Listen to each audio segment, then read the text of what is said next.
ये चलते मुख्यमंत्री मोहन यादव क्या कुछ कह रहे सुनवाते हैं। पतंजलि ग्रुप ने, जैसा मैंने पहले कहा है, 1000 करोड़ के निवेश की घोषणा की है और इसमें क्योंकि फार्मर बेस्ड इंडस्ट्री रहेगी, फूड इंडस्ट्री, तो प्रत्यक्ष तो लोगों को रोजगार मिलेगा 1000 के आसपास, लेकिन हजारों लोगों को खेती में से अपनी अपनी फसल उत्पादन के माध्यम से उनकी आय बढ़ाने का बड़ा रूप रहेगा। फर्नीचर ग्रुप रामा द्वारा 500 करोड़ के इन्वेस्टमेंट की बात की जो सतना में लगेगा, इसमें 100 से अधिक लोगों को रोजगार मिलेगा। सोलर नवकरणीय ऊर्जा का ये एक solar AMC service private limited, Digendra Rathore ji का ये प्रोजेक्ट है नवकरणीय ऊर्जा का, जिसमें 400 करोड़ का निवेश रहेगा, 200 से अधिक लोगों को रोजगार मिलेगा। बीपीसीएल के माध्यम से पेट्रोकेमिकल्स का प्रोजेक्ट लगाने के लिए सिंगरौली का ऑफर दिया गया है, जिसमें 300 करोड़ का निवेश है और 300 से ज्यादा लोगों को रोजगार मिलेगा। मां शारदा मिनरल्स में 225 करोड़ का इन्वेस्टमेंट है और माइनिंग में इसमें लोगों को रोजगार मिलेगा। एस गोयनका ग्रुप में 200 करोड़ का निवेश है, 500 लोगों को रोजगार मिलेगा। सीमेंट, क्लिंकर, बालू पुट्टी का ये मूल रूप से इनका काम होने वाला है। शिव शक्ति कंस्ट्रक्शन कंपनी 175 करोड़ का निवेश से 200 से ज्यादा लोगों को रोजगार मिलेगा। ये इंफ्रास्ट्रक्चर बेस्ड काम है। Sudarshan Texmo solution private limited Jabalpur में रक्षा उत्पादन के क्षेत्र में ये ड्रोन टेक्नोलॉजी का एक प्रस्ताव मिला है।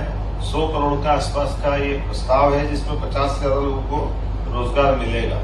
Mehrotra Buildcon private limited Satna में खाद्य प्रसंस्करण के लिए 100 करोड़ की नई यूनिट प्रारंभ की जाएगी। इंडो बेस्ट राइस मिल का 100 करोड़ का प्रस्ताव रीवा के लिए है। Bridge craft solution private limited Rewa में मैन्युफैक्चरिंग करेंगे, इसमें लगभग 20 करोड़ का इन्वेस्टमेंट रहेगा। महान एंडरसन अडानी ग्रुप द्वारा सिंगरौली में कोल ब्लॉक का 2528 करोड़ का नया प्रस्ताव दिया गया है। जय प्रकाश पावर वेंचर्स सिंगरौली में कोल ब्लॉक का 750 करोड़ का नया प्रस्ताव दिया गया है। एनटीपीसी विंध्याचल द्वारा सिंगरौली में नवीन solar energy plant 103 crore. Messrs UltraTech cement private limited Maihar cement इकाई का 3000 करोड़ का नया प्रस्ताव। निसर्ग इस्पात का रेयर अर्थन ग्रेफाइट ब्लॉक में 1000 करोड़ का निवेश की बात कही है। ऐसे अलग अलग छोटे छोटे 2, 5, 10, 1, 4, 6 ऐसे कई प्रस्ताव तो अभी हमने इसमें गिनती में नहीं लिए, क्योंकि वो बड़ी संख्या में कुल मिलाकर के हमारे लगभग 31,000 करोड़ से ज्यादा के प्रस्ताव जो मूल रूप से आज संपन्न हुए हैं। मैं उम्मीद करता हूं कि जिस प्रकार से उद्योग विभाग, एमएसएमई, खनिज, अन्य सेक्टर में मिलकर के प्रस्ताव आए हैं, ये न केवल मध्य प्रदेश की हमारी औद्योगिक निवेश की इकाई का एक नया ताकत का रूप बन के निकलेगी, बल्कि विंध्य के क्षेत्र को अपनी एक नई पहचान बनाएगी। ये रीजनल इंडस्ट्री कॉन्क्लेव का क्रम जो हमने पहले से डिसाइड किया, आज 5वें नंबर का था और इसकी खास बात यही रही है कि पहली बार होने वाली इंडस्ट्री कॉन्क्लेव में भी जिस ढंग से रिस्पांस आया है, ये रिस्पांस बताता है कि ये बार बार की और ऐसी आने का अवसर पर दोबारा भी हम इस प्रकार से इस क्रम को जारी रखेंगे।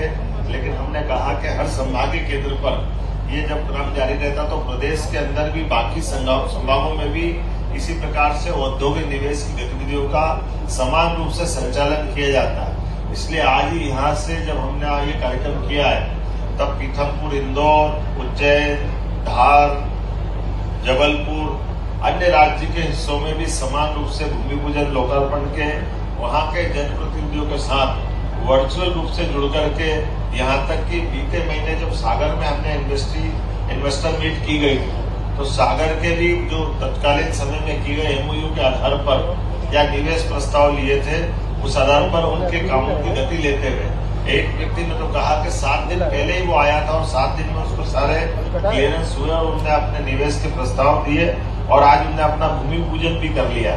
ये बदलते दौर का समय है। यशस्वी प्रधानमंत्री के नेतृत्व में इसी प्रकार से लगातार आगे बढ़ने की जरूरत है। जैसा कि मैंने आज अपने वक्तव्य में घोषणा की थी, हमारे रीवा के अंदर इनलैंड कंटेनर डिपो आईसीडी की मांग की गई थी। परीक्षण उपरांत पाया गया रीवा संभाग में सिंगरौली और कटनी में आईसीडी का निर्माण सर्वाधिक उपयुक्त होगा। हमने निर्णय किया कि रीवा संभाग में उद्योगों को बढ़ावा देने और यहां से एक्सपोर्ट सुविधा को बहाल करने के लिए एक की जगह 2 जगह इनलैंड कंटेनर डिपो का निर्माण किया जाए। यहाँ यही नहीं, ये आईसीडी के साथ मल्टी मॉडल लॉजिस्टिक पार्क का निर्माण भी किया जाएगा। आज ही हमने यहाँ रीवा संभाग के सिंगरौली, सीधी, मऊगंज, मेहर जिले में एमएसएमई विभाग के औद्योगिक क्षेत्रहीन, जहाँ औद्योगिक क्षेत्र नहीं है, में नवीन औद्योगिक क्षेत्र बनाने की घोषणा की गई है। जिला रीवा और सतना में वर्तमान स्थापित औद्योगिक क्षेत्र के अलावा नवीन औद्योगिक क्षेत्र रीवा और सतना में भी किए जाएंगे। औद्योगिक क्षेत्र उद्योग द्वीप बेढन में जल आपूर्ति हेतु 84 लाख की लागत से नवीन योजना का क्रियान्वयन किया जाएगा। विंध्य क्षेत्र में टूरिज्म की अर्थात पर्यटन की अपार संभावना है। देशी विदेशी पर्यटकों को आकर्षित करने के लिए विशेष टूर पैकेज और पर्यटन सर्किट बनाए जाएंगे। देश के अन्य शहरों और विदेशों में भी इसका प्रचार प्रसार किया जाएगा। संजय दुबरी नेशनल पार्क के आसपास अंतर्राष्ट्रीय स्तर की पर्यटक गतिविधियों का केंद्र बनाया जाएगा। विंध्य में निजी निवेश के बेहतर से प्रयास के लिए बेहतर होटल, रिसोर्ट्स, पर्यटन की परियोजना विकसित करने के लिए पर्यटक निवेश नीति और अधिक आकर्षित करने जा रहे हैं। खास करके यहाँ की जो रीजनल कॉन्क्लेव की गई, इसमें नवकरणीय ऊर्जा के निवेश में अत्यधिक रुचि प्राप्त होती है। उत्तर प्रदेश और मध्य प्रदेश के बीच सोलर ग्रिड स्थापित कर परस्पर ऊर्जा का आपस में सहयोग करेंगे और कॉम्प्लीमेंट्री बिजली सप्लाई करेंगे। जब हमारे यहाँ सीजन होगा तो हमारे यहाँ रखेंगे, जब हमारे यहाँ सीजन नहीं तो उत्तर प्रदेश को देंगे। ये दोनों राज्यों के बीच देश का पहला है हमारा ये नवकरणीय ऊर्जा का परस्पर एक दूसरे के राज्यों में बिजली सप्लाई का ये नया प्रयोग होगा। एक हमने कुसुम योजना के अंतर्गत किसानों के लिए बड़ी राहत देते हुए 1 लाख से ज्यादा सोलर पंपों के माध्यम से किसानों को ऊर्जा से खेती का महत्व अर्थात बगैर कोई खर्च किए हुए बिजली से, सोलर बिजली से वो अपनी खेती कर सकेंगे। इसकी शुरुआत करने का भी हमने निर्णय किया है। एमएसएमई, कुटीर उद्योग और बृहद उद्योगों को एक साथ जोड़ने का निर्णय किया है। मध्य प्रदेश में निवेशकों के लिए सुशासन, निवेश के वातावरण, हेड होल्डिंग नीतियों को सराहा है। उम्मीद कर रहे हैं कि जिस प्रकार का ये हमारा वर्तमान का इंडस्ट्री कॉन्क्लेव हुआ है, यशस्वी प्रधानमंत्री के नेतृत्व में विंध्य को बेहतर कनेक्टिविटी बनाने के लिए जिस प्रकार से एयरपोर्ट मिला है, समान रूप से हमने औद्योगिक निवेश का भी बड़ा वातावरण बनाया और ये कुल मिलाकर के वर्तमान के समय में विंध्य एक बढ़ते महानगर के साथ साथ खास करके ये औद्योगिक निवेश का पूरे देश के अंदर अपने आप में अलग पहचान बनाने वाला क्षेत्र बन रहा है, जिसके माध्यम से दूरगामी दृष्टि से बड़े निवेशक भविष्य के बड़े बड़े प्लांट लेकर यहाँ आने के लिए आगे बढ़े।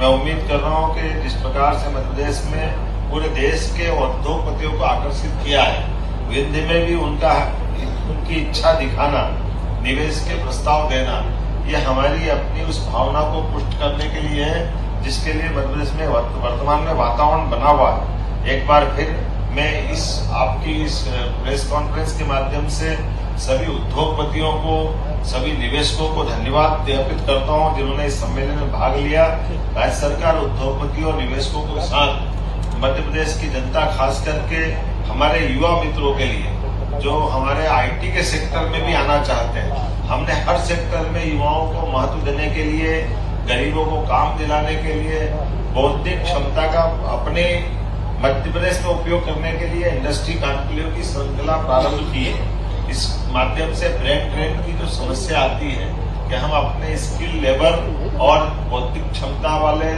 उच्च शिक्षा प्राप्त विद्यार्थियों को किसी और राज्य में जाना पड़े, उससे बचाते हुए हमारे प्रदेश में उनकी क्षमता का उपयोग हो।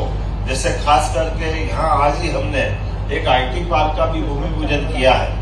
इस आईटी पार्क के माध्यम से विंध्य में पहली बार आईटी पार्क बनेगा और न केवल आईटी पार्क बनेगा बल्कि पूरे क्षेत्र के 10 मंजिला नया भवन बनाना, यह हाई राइज बिल्डिंग की कल्पना को साकार करेगा।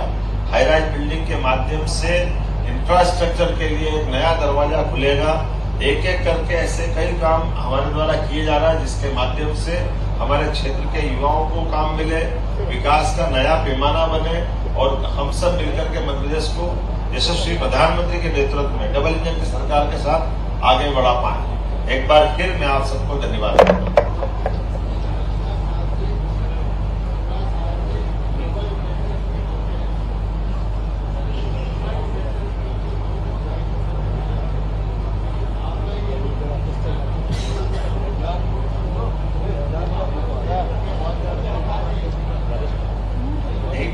हमने तो 31,000 करोड़ के निवेश यही लिए एक ही दिन में आज, और ये मान के चलो कि लगातार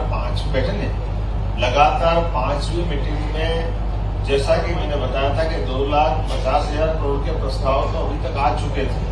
अगर ये 31,000 जोड़ते हैं तो लगभग 2,80,000 करोड़ से ऊपर के निवेश हमको अभी तक मिले, और ये निवेश के प्रस्ताव रुक नहीं रहे। इसके बाद अभी नर्मदापुरम, फिर शहडोल, ये क्रम लगातार जारी रखते हुए फिर भोपाल में हम अपने ग्लोबल इंडस्ट्री कॉन्क्लेव भी करने वाले हैं।